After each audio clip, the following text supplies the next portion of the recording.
ఆయా గ్రామాలలో మండలాలలో ఉండే ఎంఆర్ఓలు కానీ విఆర్ఓలు కానీ రిజిస్టర్ ఆఫీసర్లు కానీ ఏం చేస్తుంటారో నాకు అర్థం కాల.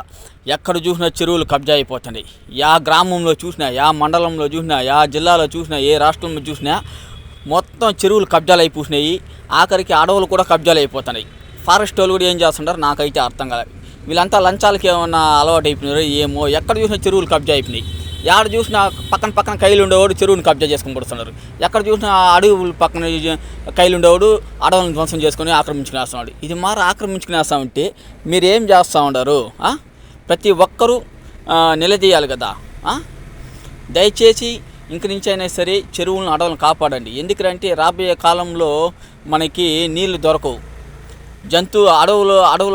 అడవులు ధ్వంసం చేసేసిన దానివల్ల కొన్ని వేల జంతువులు నశించిపోయినాయి ఇప్పటికీ.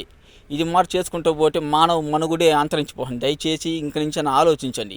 చెరువులు, అడవులు, చెట్లు మనకి 3 అవసరం.